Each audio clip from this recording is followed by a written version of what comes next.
What's up, gamers? Welcome back to 180 MTG. My name is Ryan Overturf, and today is the final installment, the final episode of Spooky Month, the final episode exploring my Spooky Cube. If you haven't been listening this month, you can go back and check out. I've been doing Spooky Cube all month. The first episode I did was kind of an overview of the history of the cube, the influences on the design, talking about original Innistrad, waxing poetic there. Then I did an episode on modular cubes. The Spooky Cube today is a modular cube. If you're unfamiliar with what that means, definitely go back and check out that episode. But it's two 180 card cubes that can play with 2 or 4 players, but can also then be shuffled together for 360 cards to support 6 or 8 player drafts. Last week I talked about the 180 card human module with a heavy human typal theme, and this week we're rounding things out with the 180 card monster module, the other side of things, the heavy graveyard support to the cube. So let's talk a little bit about what's going on this side of the cube and then break things down by color. So as I said, the monster module, this is going to be heavily based off of utilizing the graveyard as a resource. You're going to see discard matters, of course, madness things here. Cards in graveyard matters, things like Threshold. Remember that in addition to Innistrad, this design is influenced heavily by Odyssey block. You're going to see card types matter in graveyard, Delirium, that being the big one from Shadows over Innistrad, and also things like specific types of cards, volume of creatures in graveyard matter, things like Spider Spawning and the older, much more obscure Tombstone Stairwell. And just from the jump, there's some difficulty in designing a 5-color environment that really cares about the graveyard, something I talked about in the first episode about Spooky Cube, and it's kind of a recurring theme here. White as a color utilizes the graveyard a lot less commonly and generally less effectively than the other 4 colors. For that reason, it's fairly common for players who explore a graveyard theme to just color restrict the cube. 4-color, not white. My friend Pat has a 180 card graveyard Tubert. It just doesn't have any white cards. Color restriction is definitely something I intend to explore more on the podcast at some point. Not really going to be the topic for today. For the purpose of Spooky Cube, I always wanted to have all 5 colors. I wanted this to feel similar to those graveyard blocks, and white was a part of them. It's just the color that takes the most creativity, and you're working with the most kind of disparate parts. It kind of really does need its own theme. That's where you see white really being the foundation for humans matter as an archetype in Spooky Cube, but then that did get kind of complicated when it was time to break this down into the 2 modular environments. The typal stuff, it got a little bit weird. You have all of the really flagship cards for humans matter, of course, going to the human module, and so breaking things down and making white work in the monster module definitely posed some unique challenges, but I didn't want to do something so complicated as to color restrict one side of the cube, or something really weird like doing a humans module without white. There's ways you could have approached it. I approached it in the way where I just kind of wanted a 5-color cube. I had a 5-color 360 card cube, and so I wanted to be true to that design, but that does introduce some unique challenges when it comes to breaking things down into this modular environment. So let's just dive in and go ahead and look at the white column here. As I mentioned last week, you do end up with a lot of just humans in the white column, but then they're not the humans matter card. They're just humans that are kind of good rate or have something else going on. Thraben and Novice Inspector, just really good 1-mana value creatures. I have Esper Sentinel, which is kind of a funny one because mostly in this environment it's there because it's an artifact creature, so you just have 2 creature types. You see some concessions kind of in the card list here. 2 Delirium, Splitskin Doll, it's not like the strongest card in the cube, but it's a 2-mana white creature that's an artifact that has a loot ability. So it gives you a little bit going for discard matters, gives you a card with 2 types for Delirium. A number of the white slots are going to lean in that direction where they're just really nuts and bolts things. They're not the most appealing cards, but they have a home, and they are decent rates. They're kind of on the curve, 1 mana 1/1, 2 mana 2/1. They're not outright embarrassing. You even see a couple true discard outlets, both Guardian of New Benalia and Seasoned Hollowblade. These cards are just creatures that you can discard any number of cards every turn. I like the idea of being able to bridge into any of the 5 colors for any of the archetypes in the cube. It's going to be pretty uncommon that you're going to have a white focused madness deck, but having those discard outlets, they do enable that as an option, and certainly as more cards are printed in that space, it can become more appealing over time. But then the thing that they generally do, those cards are going to show up just in a white aggressive deck that's curving out. They're going to be fine in your sacrifice decks, and they'll open up a little bit of space where you can have some cross synergies, where you cross pollinate maybe with sacrifice and discard. And there's just creatures that are good to discard that play well in a sacrifice deck. You can, for example, discard Bloodghast for value and be pretty happy about that. The coolest card in white, and the card that actually got me excited about featuring white in my graveyard cube, is Rally the Ancestors. This is a card that was the build around for a once dominant standard deck. White X instant, return all creatures with mana value X or less from your graveyard to the battlefield, exile them at your next upkeep. This is this big combo card, plays really well with Blood Artist effects, sacrifice effects. In the human module, I have Mogi's Marauder that can give a bunch of creatures haste. That was a big part of that standard deck. And so it's just something that's evocative of an era I remember. Actually, the first tournament that I ever covered when I started doing commentary for Star City Games was that standard environment. Jacob Baugh won the first Open I ever covered with Rally the Ancestors, so it's both a cool piece of Magic history and my history. And when I started working on that in Cube, it was this kind of thing where now and again, there's a card that I think is really cool and I want to cube with, and I just didn't see it in anybody else's cubes at the time. It's still not something you're going to see too often, especially with other players playing in the graveyard space just fully eschewing white. So it was kind of unique space to explore, which I thought was really cool. And then white has gotten a lot of useful tools for the graveyard since then. Cards like Savine's Reclamation and pre-war formalware coming in from Commander products, Restoration of Iganjo being a pretty cool one from Kamigawa Neon Dynasty, and then you still have to do a little bit in giving white its own themes here. So I don't have human payoffs in the monster module, but I do support a little bit of a blink theme. This is where you see that Soul Herder as a blue-white gold card, you see Charming Prince, you see Touch the Spirit Realm, which is kind of a cool removal spell that can also be used as a blink card. And then when you channel it, when you use it as a blink card, it's an enchantment in the graveyard for Delirium. So a few different things going on there. Some pretty cool stuff in this design that allows you to be kind of flexible and explore whatever you want to explore. A big part of Spooky Cube's history, when I draft this cube, I am often trying to do something I've never done before. The weirdest example that comes to mind, this was years ago, this is before it was a modular cube, but there was a draft that I always think about where I just tried to force Naya spells, like Young Pyromancer in a Naya deck. Just because I want the cube to be as flexible as possible. I want to explore any possible lane. If you have a red card that cares about spells, I like the idea of it being able to work in the most possible combinations of colors. Naya spells, that draft, it did not go great. It got me interested in exploring, are there cards that I could add to really make this more of a thing? Not really. You kind of have to be doing other things, so I do see a point. It is kind of important to tighten the colors around the things that they are actually good at. But exploring those spaces and really pushing the limits of where things can overlap and making sure that my archetypes can all kind of blend together and you can do what you want to do in any color pair, that's something that I value very highly in this environment. Generally, players aren't going to be looking to draft Naya spells, so it's not something I would consider a failure. That was just a cool exploration. So there are a good amount of white graveyard cards now, and some cards like Preacher, that's a really sick card for a sacrifice deck that really tonally works in the spooky cube, an environment that is kind of unsettling but has a big human theme. Preacher's right at home here. But then there were a couple slots where you kind of ran out of discard outlets and graveyard stuff, and I want a lot of the humans in the human module, so there were a few slots here when I was dividing the cube into the modular environment where I wanted white to be an appealing color. And so what I did initially was just put some stronger cards in here.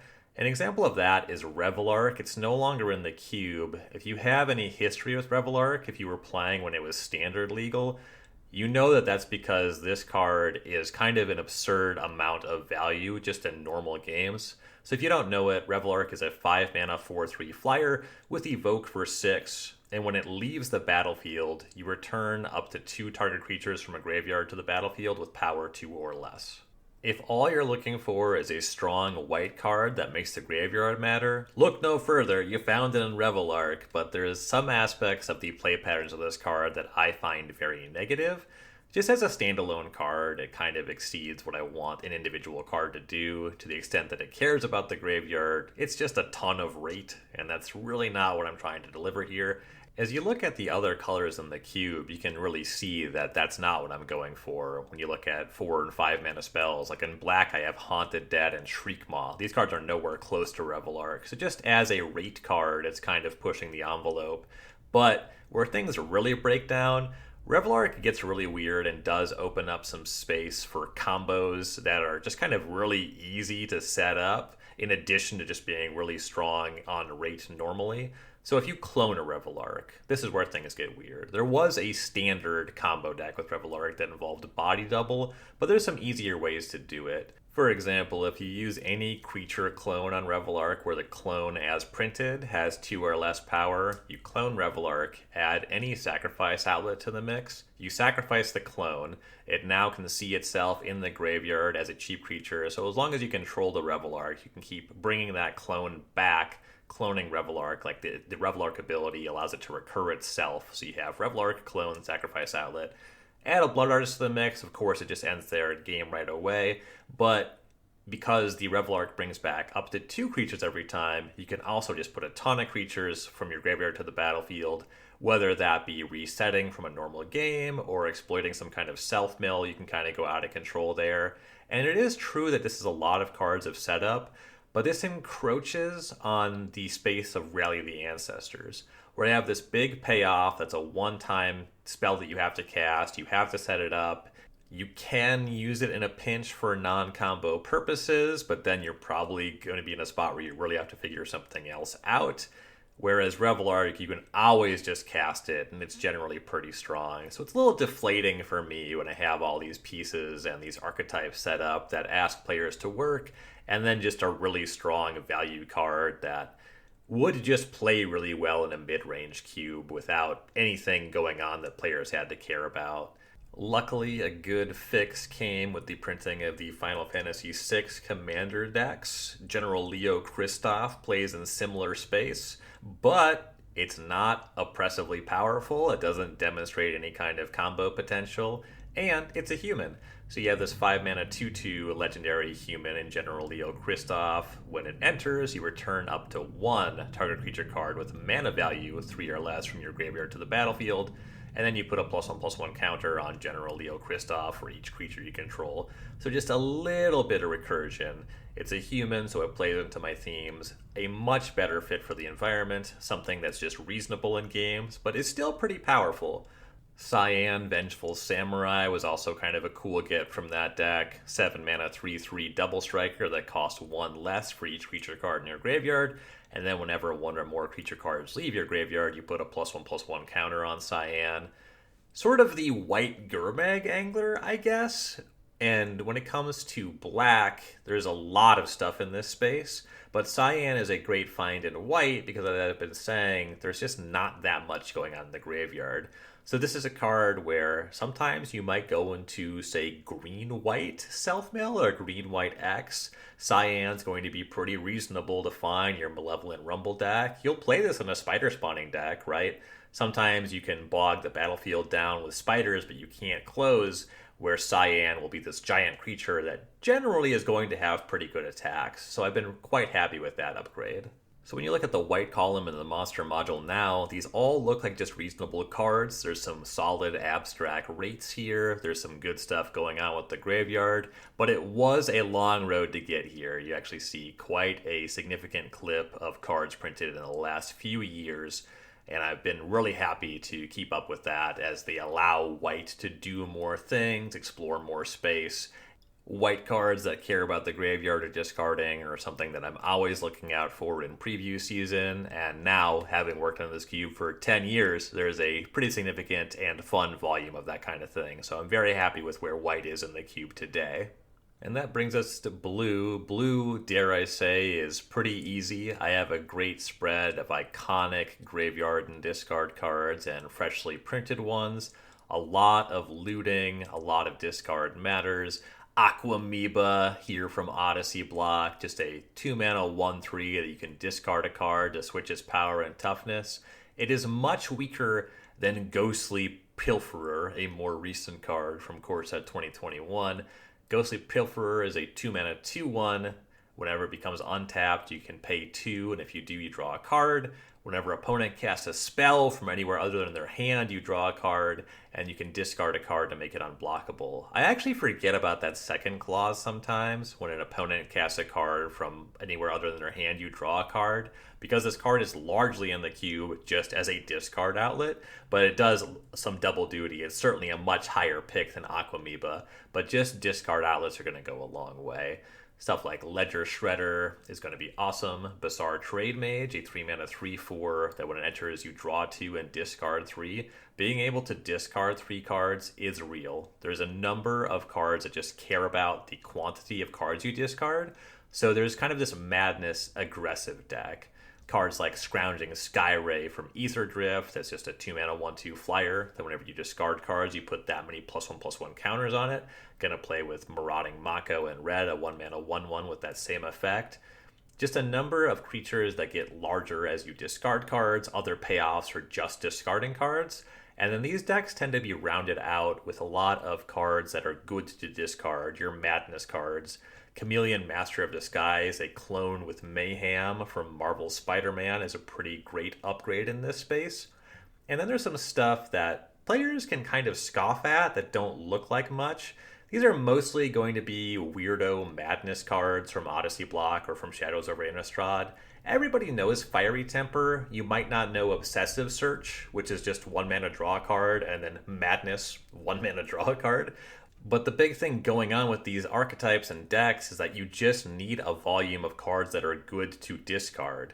When it comes to cards like that Bizarre Trade Mage, when it comes to cards that are just looting every turn, having something you can discard and do something with is very valuable. A card that I think might look a little weak is Just the Wind. It's a 2 mana instant that can return a creature to its owner's hand. It has Madness for 1 blue. And you think, a bounce spell, how strong is that really? Well, if you are churning through your deck at a pretty high clip, if you are looting once or multiple times a turn, if you have creatures that inherently are discard outlets, you're just getting this. This is just upside. There is a little bit of your deck needing to give you the right cards in the right order to facilitate these things mattering, but if you play enough of the discard outlets that are just creatures that are just good, cards like that Ghostly Pilferer, and make sure to pepper in the right amount of Just the Winds, you'll be paid off in a big way. This is one of the stronger archetypes to explore. This is the kind of thing, the Blue-Red X, the Grixis Madness decks, they can just run you over, and so much of the gameplay, despite being a heavy graveyard cube, you're still incentivized, you're still pressured to do something with creatures. So an unsummon effect here that you're getting that just plays well, that lets you get a card when you discard a card here, really does matter in this environment. It might not look like much, but it's a big part of many of the successful discard matters decks. There's going to be a lot of overlap with Madness and Delirium. Discarding cards can be the fastest way to get multiple card types into your graveyard. Some cards very loudly explore this. Occult Epiphany, for example, that draws and discards X cards, and you get a 1/1 flyer for each card type you discard. Very outright a Delirium card that also can play really well in this Madness space, and just kind of a strong card to put in your deck. A lot of card filtering that gives you some bodies at instant speed. Really solid card here. And I also wanted to shout out Jace Reawakened in this space. When it comes to Delirium, it's pretty important to have a lot of different card types. There's the quote-unquote easy route, instant sorcery land creature. In an environment with fetch lands, it generally doesn't take too long to get those 4 card types in your graveyard. But having other options, having some artifacts and enchantments that can easily go to the graveyard, having a Planeswalker that maybe you discard it for value to get up to Delirium, maybe it gets attacked down as a card type in your graveyard then, or maybe it's just a Planeswalker, and so you use it a few times and you can generate a lot of value just by controlling it. Because of that last category, I wanted to make sure to have Planeswalkers that are more modest. I really don't want the games in this environment to be about cast Planeswalker, win the game. Jace Reawakened, definitely one of the more modest planeswalkers. It takes some setup, you can't even cast it for your first few turns, but then it does play into the conceits of the cube. I like it quite a lot here, and largely because it is so modest. You would rather just be able to cast Ghostly Pilferer on turn 2, right, when it comes to 2-mana blue cards. Even on turn 4, often Ghostly Pilferer will be stronger than Jace Reawakened. But it fills a role. It does kind of help round things out. It helps bridge the gaps and connect things, Discard Matters and Delirium, while also being fairly appealing just on its own. And then similar to the human module, I have a few clones here. Clones I like in the human module because they're really nice when it comes to typal synergies. When it comes to the monster module, there are just cards that kind of get you there on volume. There's plenty of good things to clone when it comes to the other creature-based archetypes in the environment. Blood Artist, for example, in black. Great card to control multiple copies of, and then that gives you a reason to go into blue for your sacrifice deck. So kind of what I was saying about giving you reasons to explore all 5 colors regardless of what archetype you're in. So you figure out the kind of things you want your cards to do, figure out what colors you want to play, and there's a lot of space to explore. You're going to see stuff in the archetype space here. There is kind of blanket, of course, Mardu Sacrifice makes a lot of sense, Grixis Madness makes a lot of sense, but there's white discard outlets, there's blue creatures that are good to control in a sacrifice deck. So a lot of ways for the synergies to overlap, a lot of ways to get creative as a drafter in the environment, which is a huge part of this design, what I really love about this cube. And then the clones, they are quite good in the Madness decks too, when it comes to those discard outlet payoffs. Any kind of payoff is going to be great to clone. And then the clones in the monster module, they tend to do something that cares about the graveyard. There is just Phantasm Image, which is cheap. So that card is just strong. I actually have it in the monster module because it's kind of outrageous on rate in just it's the fair sense. In the human module, it would maybe feel a little bit stronger than what I'm going for. Whereas over here, it plays a lot more naturally when the point of the cube is a lot more synergies. So one card that is kind of good on rate but cares about what you're doing is fine. You can get away with that. And then Chameleon, like I said, that's a mayhem, so it plays in Discard Matters. And Vizier of Many Faces is kind of a cool clone. That Embalm ability, making it play out of the graveyard, is a nice thing to have for sure. Moving on to black. Black is difficult to curate when it comes to Spooky Cube for the opposite reason that white is. And that's there's so many appealing options. No matter what you want to do with black in a graveyard environment, there's going to be some stuff that you leave on the bench. I think something that's going to be a little bit loud for some players who are interested in cube is that I don't have any reanimate in this cube. I'm not going to give you a quote-unquote fair reanimate. I'm not going to put animate dead in this cube because that stuff is just all-time powerful. You can do that anywhere. The point of Spooky Cube is for it to be its own environment. I really want the things that I am trying to facilitate to shine. I want you to explore Rally of the Ancestors. I want you to explore Spider Spawning. A card in black that I want you to explore, very similar to those 2 cards, Tombstone Stairwell. I want you to play these kind of weirdos that you don't really see anywhere else, while giving you enough that's familiar, enough that is powerful and appealing, but then pushing you a little bit out of your comfort zone. And that's kind of the appeal of horror as a genre, right? Or at least the horror that I enjoy. It's that almost slice of life stuff, but then it has this kind of dark underbelly, which is where you get that discomfort, where there's something familiar, but also something completely unfamiliar and somewhat uncomfortable. So black ends up with a lot of discard matters, a lot of sacrifice stuff, a lot of creatures in graveyard matters. I recently added Revenge of the Rats from Magic Foundation, which overlaps with Tombstone Stairwell in some ways.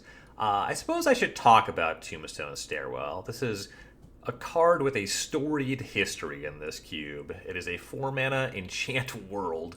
It has cumulative upkeep, 1 and a black. So at your upkeep, every turn you add an age counter to it and play 1 and a black for each age counter. So the first time you untap with it, you got to spend 2 mana to keep it around. You sacrifice it if you can't pay the cumulative upkeep. Second time, you're going to play 2 colorless, 2 black, then 3 and 3, etc. So it keeps getting more expensive every turn. And then what it does is during each upkeep, so each player is going to do this on each of their upkeeps, you put a Tomb Spawn token for each creature card in your graveyard into the battlefield. So those are 2/2 black zombies with haste. And at the end of the turn, or if the Tombstone Stairwell leaves the battlefield, you destroy all of those tokens. So that's a really important aspect. The tokens are destroyed, they're not exiled. So Tombstone Stairwell ends up being this kind of combo piece where you want to fill your graveyard, get some self-mill, sacrifice, discard, whatever. Try to get more creatures in your graveyard than your opponent. If you have more creatures, because each player is making these zombies every turn. If your opponent has more creatures, they're just going to attack you. And you can block, the tokens can block, but if they have more zombies that are coming off of the stairwell, they'll be able to deal damage to you. So on the other side, if you have more creatures, you get to attack and damage them. But on rate, the fact that you have to pay mana every turn, it's pretty uncommon, and almost never comes up that you cast this card and you just win by attacking. Really what you want to do is combine this with any of those Blood Artist effects, because the tokens are destroyed. And then you get something kind of in similar space to Rally the Ancestors, where all of a sudden you have a bunch of creatures in the graveyard and you facilitated this combo that's just going to deal tons of damage out of nowhere.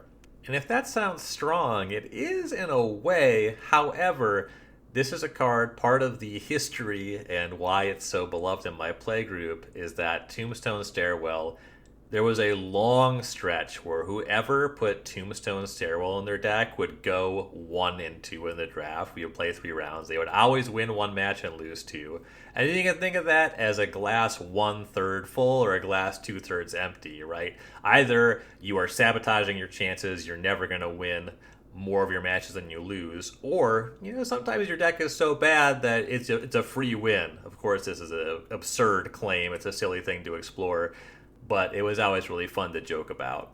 As they print more Blood Artist effects, in my mind, Tombstone Stairwell is a pretty reasonable avenue to explore in this cube now. You can't erase that history, though, and there is something to the fact that you pay 4 mana, it does nothing right away, and your opponent, there is a chance that they are just filling their graveyard, and they have some Blood Artist stuff going on. So it can enter some really weird space. I think it's more charming than powerful, and if you don't want to read a reserve list card with cumulative upkeep on it, I can understand why you might not see the charm and the appeal, but this is a card that stands out to me as something in the cube that just kind of gives me the warm fuzzies, so it's going to stick around forever for my money.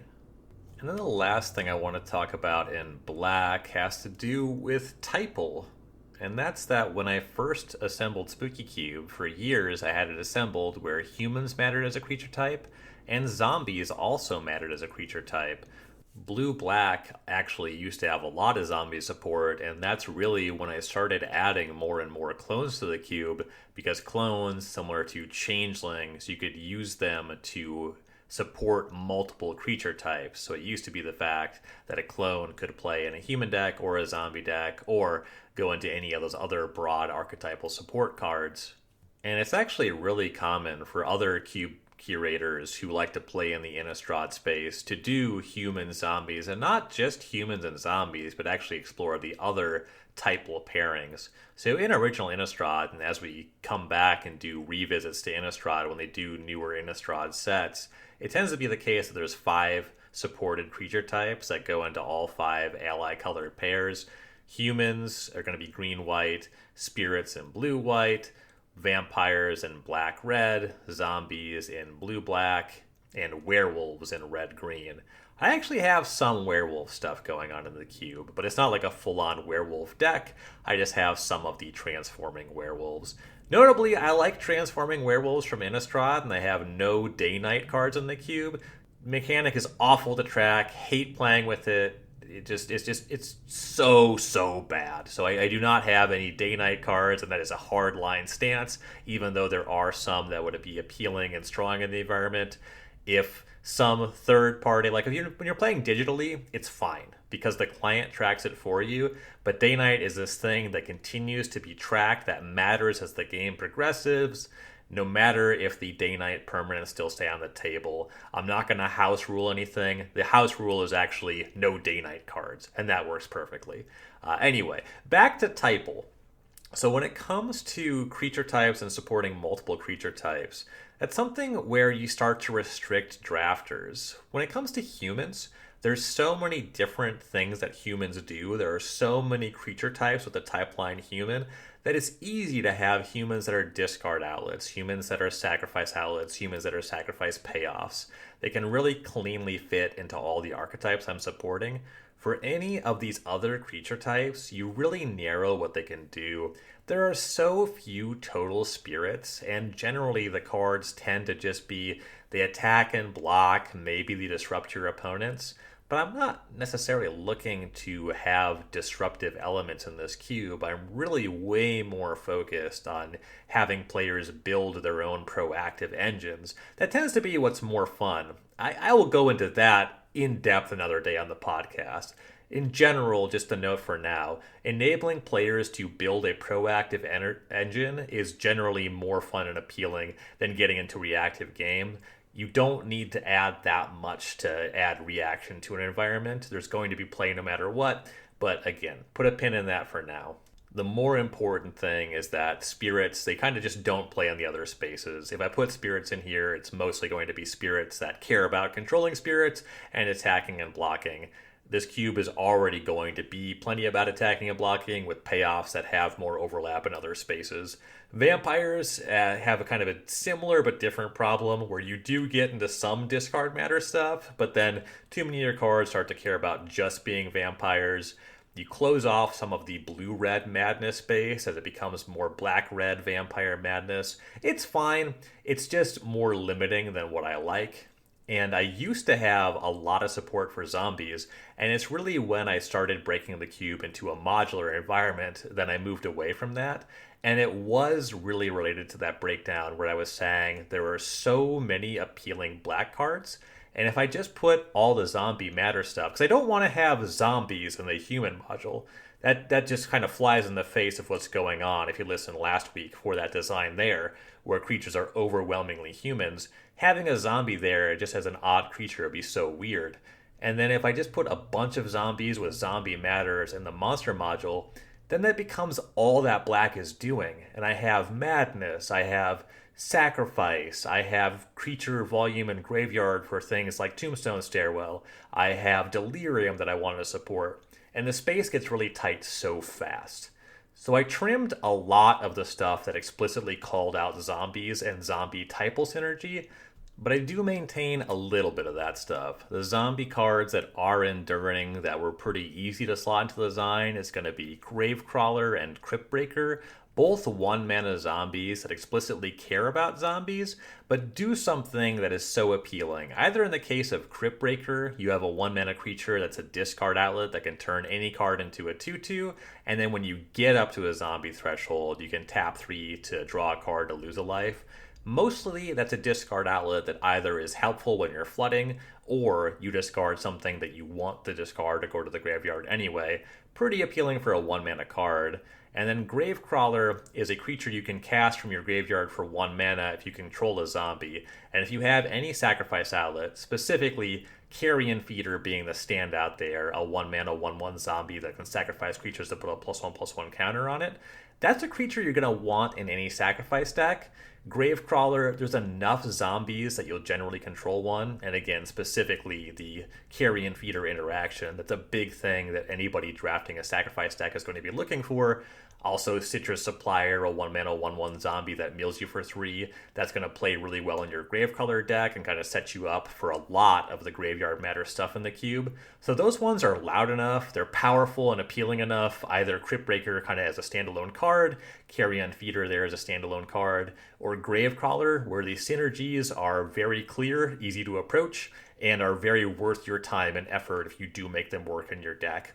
So I've pulled away from zombies as a fully supported archetype, but I maintain a little bit of zombie synergy where it's something that you can kind of play with and it gives you something to explore in the space, as opposed to something that says, hey, you need to draft all of this creature type. That's way too on rails for what I'm trying to build here.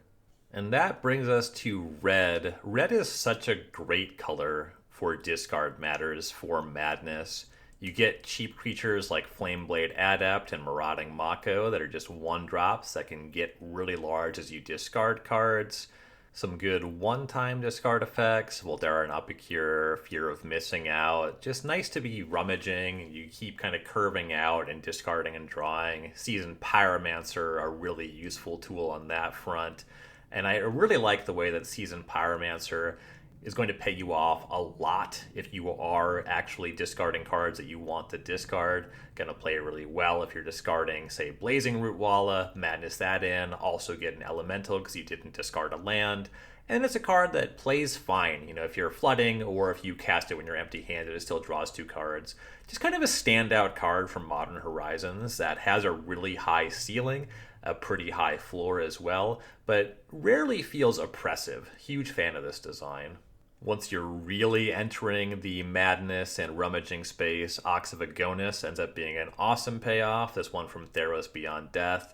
5 mana 4/2. When it enters, you discard your hand and draw 3 cards. And then it can escape for red and exiling 8 other cards from your graveyard. What I like about this is that 8 is so many cards in graveyard, and exiling cards from graveyard, there's so much in this cube that actually cares about what you exile. This card is really powerful, but you can't really just put it in any deck, or escaping it won't always be the strongest thing going on.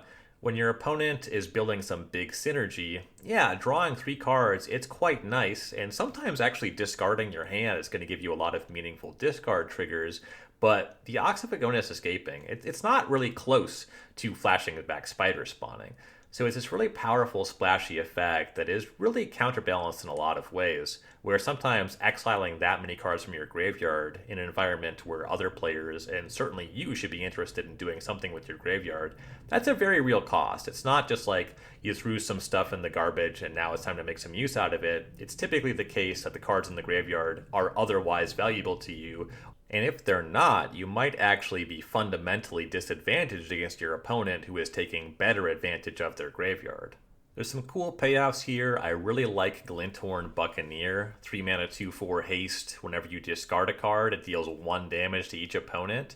Just having this body in the battlefield that as a 2/4, it's a little difficult to attack into. It will often have good attacks and just that static ability. So anytime you loot or rummage, you're pressuring your opponent's life total. Really big fan of this card for any kind of aggressive discard matters deck. It also gives you a discard outlet when it's attacking. You can pay 1 and a red to discard a card and draw a card, but you can only do that if it's attacking.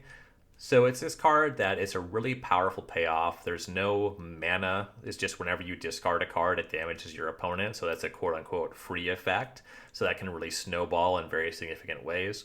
There's a number of cards in the cube that you can just draw a ton of cards in a turn.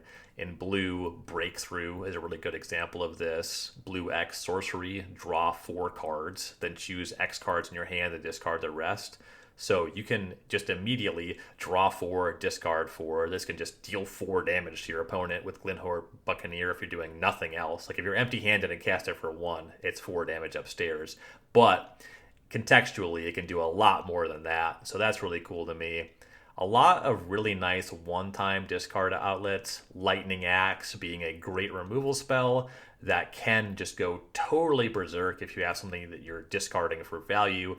Kind of the classic combination from Shadows over Innistrad Standard.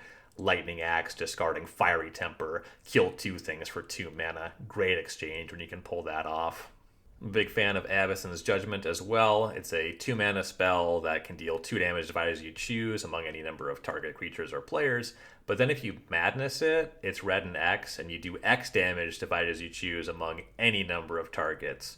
So if you have a free discard outlet, you keep making your land drops, you can deal a ton of damage, you can Plague Wind your opponent in the right setup, but you do have to spend a good clip of mana on it. That Madness X, that makes it so this is a really high impact spell, but it's not really overwhelming. At least when it is, it at least takes a lot of land drops to get there. I do want to compare this to a card that is never making its way back into the cube. It's a card that I see in some other graveyard cubes, which is why I want to talk about it.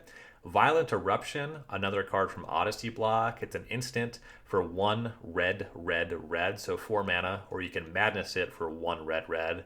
And it just deals 4 damage divided as you choose among any number of targets. That card in practice is 3 mana Plague Wind so often. Every time I play a graveyard cube where it's in the cube, I have had it in the spooky cube, I tried it out, Every time it shows up, it just plagues my opponent. I draft it over almost everything. I never lose a match when it's in my deck. It is simply too powerful. And red isn't white. There are enough things you can do in red to support Graveyard Matters, to support Madness. I have Faithless Looting, Flame Jab, some really awesome cards. I'm just kind of looking at my sorceries here and my spells. Like, Violent Eruption is something that is oppressively strong in this space that you really don't need to dip into. And if it's not a problem in your playgroup, that's totally fine. My friend Pat does have that in his Graveyard Tubert. Last time I drafted it, I drafted the Eruption, easily won all of my matches, and he mentioned that the people he usually plays with, they don't value it very highly. So I guess if nobody's playing it, it's not really a problem, but then there's this other thing where it's like, why aren't they playing it? It starts to not pass the sniff test in the other direction. Anyway, if you play a Graveyard Cube with Violent Eruption, odds are it is a power level outlier on the high end. As long as the cube is playing in a somewhat fair space, the card is pretty unfair regarding what it does. If you're in a group where this card is for some reason going around the table in a Graveyard Cube, be the change, be the one that shows them why that shouldn't be happening. It is filthy. And then lastly in red, there's some pretty nice just kind of base support for Delirium. Both Seal of Fire and Bitter Reunion being these value enchantments, like a 1-mana removal spell in Seal of Fire, something you're pretty happy to have in most cube environments, certainly one that's this much about creatures. Bitter Reunion being an enchantment that both is a discard outlet for all of this graveyard stuff, that can also be a payoff. Bitter Reunion, one of those cards that can actually combo with Rally of the Ancestors. You have 1 mana left over, you can just haste the stuff if you rally in your first main phase, so it's a combo card there. And then it's an enchantment that easily goes to the graveyard to be that card type for Delirium. Really love that design here. And that brings us to green, which is actually excellent at just all of the graveyard things. Green actually one of the colors for Blue-Green Madness, a format-defining standard deck from Odyssey Standard. Also showed up in some older formats as well. Wild Mongrel and Noose Constructor here, both being very similar discard outlets. 2-mana 2/2s, you can discard a card to give them +1/+1 till end of turn. That's going to show up a lot more in this environment, sort of a red-green aggressive Madness deck. Those cards play really well with Flameblade Adept, Marauding Mako, so some good beatdowns there. Some really good Delirium support. You have Patchwork Beastie as artifact creature that does some self-mill stuff there. Death Bonnet Sprout, another 1-mana creature that mills you. And some really powerful alt-timers. Hermit Druid here. If you haven't seen this one, this card is currently banned in Legacy. This card can just win the game when you activate it. Not in this cube so much, but it is a really good graveyard enabler. 1 and a green for a 1/1 human druid. Green, tap, reveal cards from the top of your library until you reveal a basic land card. Put that card in your hand and all other revealed cards into your graveyard. So in Constructed, there's like Narcomoeba stuff, all kinds of things that you can mill and immediately just assemble some kind of combo finish. In this cube, it is just kind of a value card, but it does a ton in terms of filling your graveyard, be it looking for card types for Delirium, maybe you're making your Tarmogoyf gigantic, maybe you're gassing up a spider spawning. Also, just it puts a card into your hand, you get to actually add that basic land to your hand. Really good tool for your Tombstone Stairwell deck. Notably, it is a human, and it is the only human in green in the monster module. So green, one of those cards that is quite significant with like Mayor of Aberbrook for real human support in the human module, and then it becomes way more of this graveyard-focused color that's not lending too much, if anything at all, to the Humans Matter deck when you actually get into that modular, full Spooky Cube experience. So that's another aspect. I talked about recontextualization a lot last week, where you had humans and then they had like some graveyard stuff going on. There's not so much in the monster module that is a human, and the human really starts to matter in the full Spooky Cube experience. Most of the bones for that are in the human module, and then here you're seeing a lot of self-contained archetypes, really white doing the most to add more stuff to Humans Matter, and just a little bit peppered in the other colors. So green here, way more focused on the graveyard. There's a ton of self-mill, cards with good types, Vessel of Nascency being that self-mill card that it matters. It's an enchantment, makes it really good at enabling Delirium in that way. And something that is kind of interesting about color balance is I mostly try to keep things to a small number of gold cards. When it comes to Spooky Cube, there's always been a little bit of overflow in Golgari cards. I have three just true Golgari cards, Fiend Artisan, and then Honest and Old Rutstein. Notably, those two are humans. There are humans in this cube. But anyway, I have two cards in the green column that have a color identity that's Golgari. I guess three.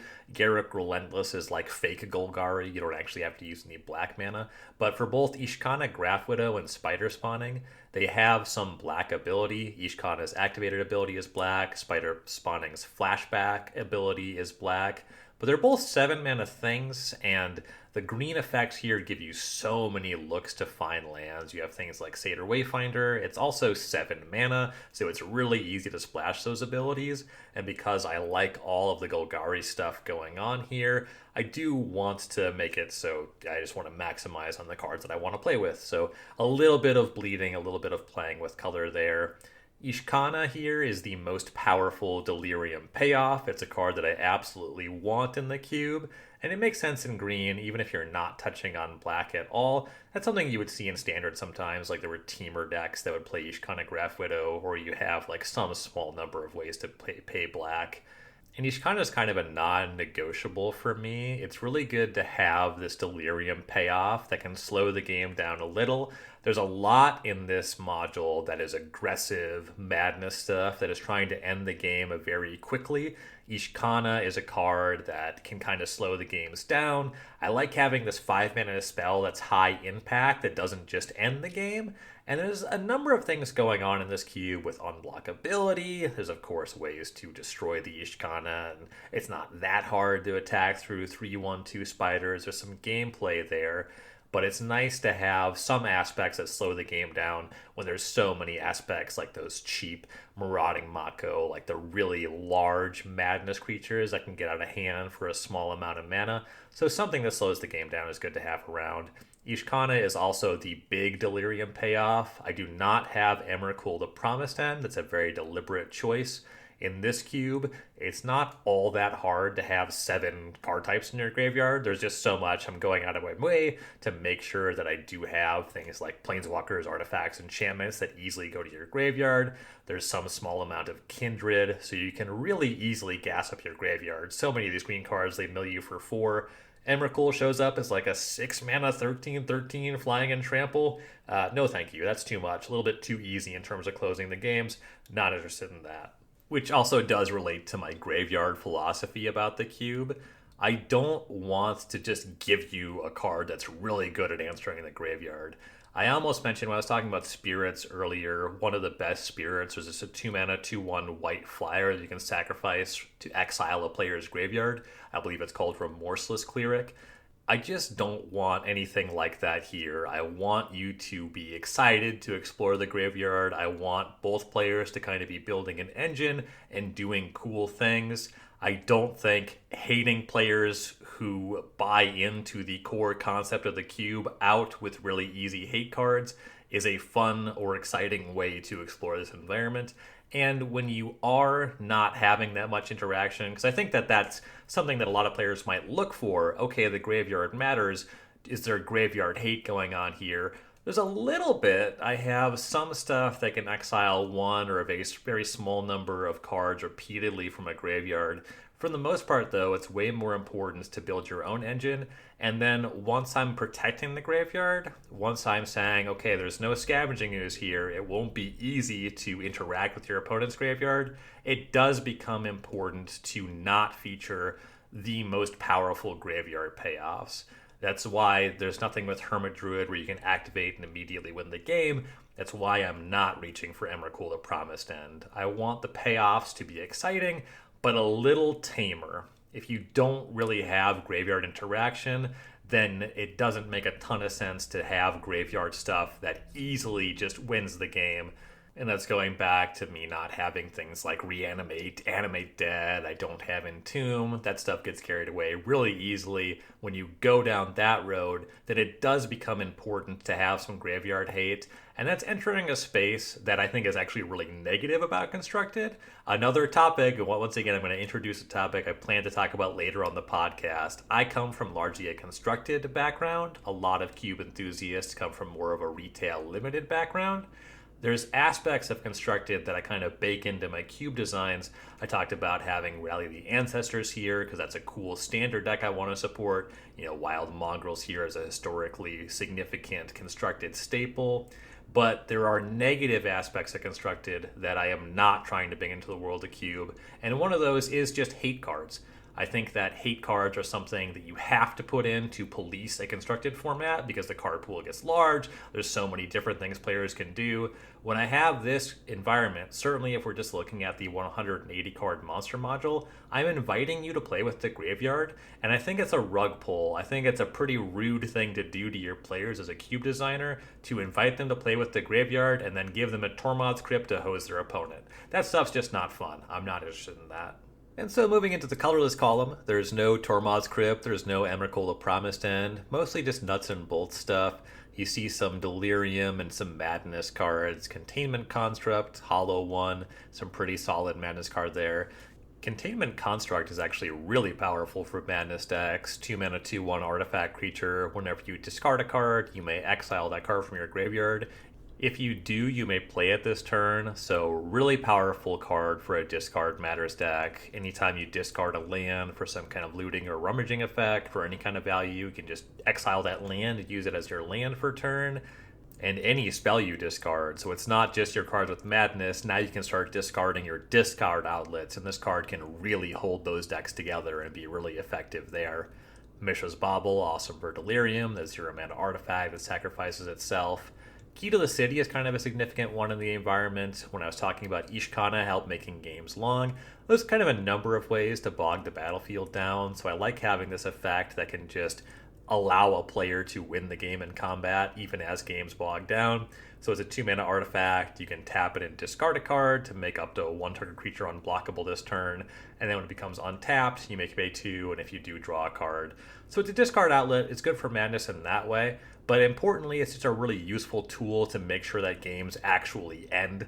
There's some times where a player drafts a spider spawning deck that's just like, alright, here's all my 1/2 spiders, let's play all damn night and waste everybody's time. I like having cards like Key to the City. I like it when games end. When games end, you get to play more games. So I really value having a tool like this.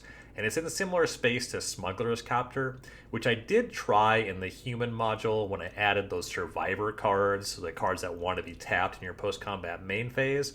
But Smuggler's Copter is just kind of a little bit too much rate. It's so strong in the Madness decks, and everybody's going to play it. All of the decks in this cube are creature decks. Key to the City is one that gets passed around a little bit more. It's typically strong, but you do kind of have to have an infrastructure for it. It is replacing the card. You are going to be able to redraw whatever. When you untap this, you do get to pay 2 mana and draw a card, but that's a lot of mana. It's not free the way Crew is with Smuggler's Copter, where you tap the creature you just cast that can't attack anyway. So much bigger on Key to the City in this environment. Gold cards then just overwhelmingly reinforce the themes in the cube. You see cards that matter in the graveyard, discard outlets, payoffs for cards in the graveyard. You see that Soul Herder in blue-white.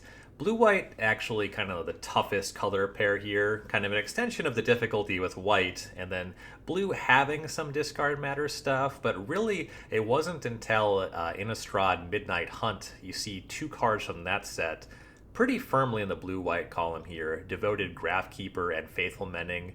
Both cards that kind of do something with the graveyard that can both be used out of the graveyard, and they're just going to be more graveyard-centric than almost any other blue-white card.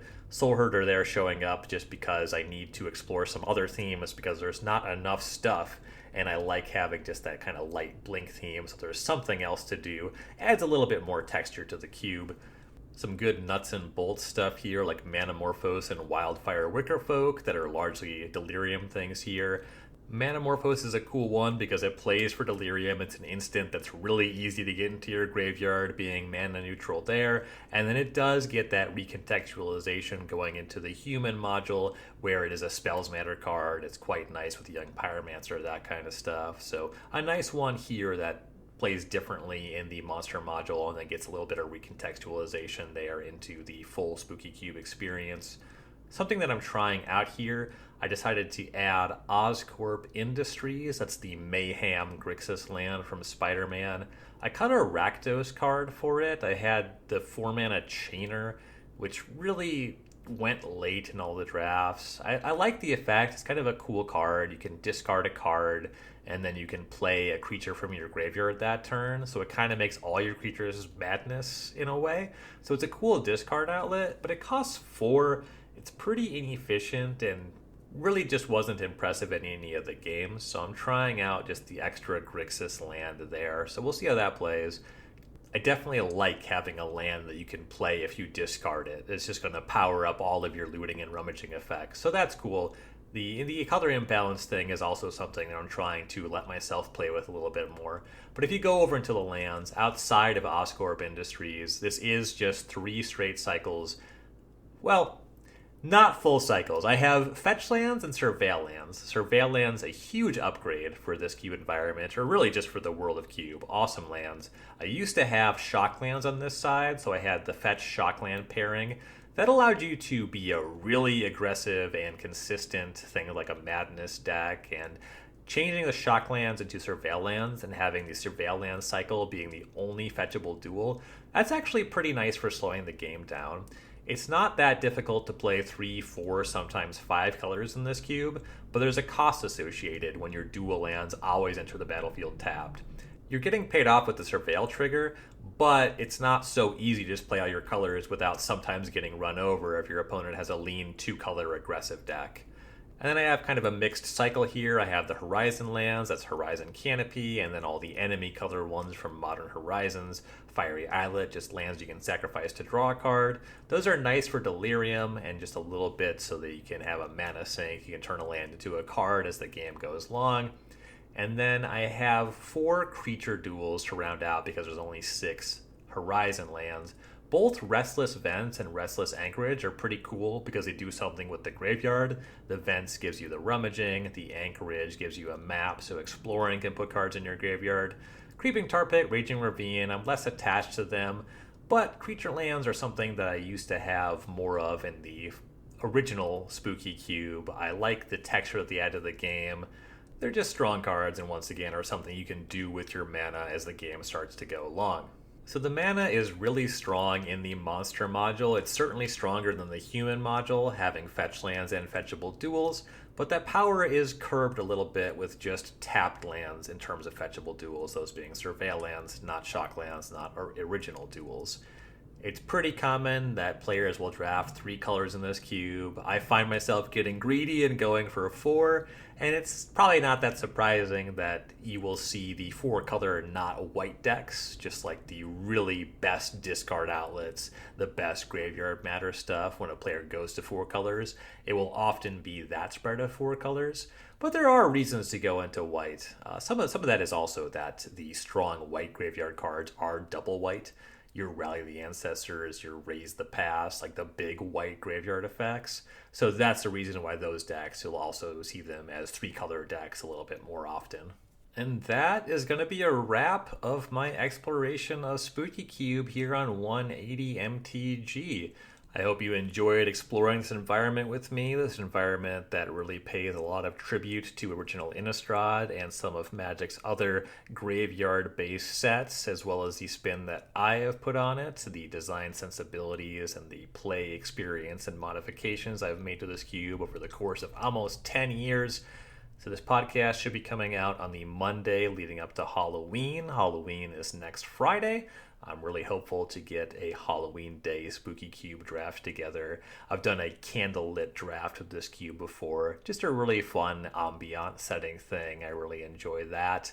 I also want to point out that the basic lands for this cube, that's something I haven't done a good job of, is kind of calling out the full aesthetic experience, and basic land selection is a part of that. For this cube, I used the black and white lands from Midnight Hunt, just those totally black and white text box lands that have the colored mana symbols, but even the white ones you really can't even tell. The black ones, the swamps are at least purple. But those ones, if you think they're hard to identify in normal light, try playing them by candlelight. It's kind of impossible to see, but it's really fun. And I'm really looking forward to playing with this cube more. So thanks again for listening, everybody, and for taking the time to like, review, comment, share, all that jazz. And I'll be back again next week talking more cube. Later, gamers.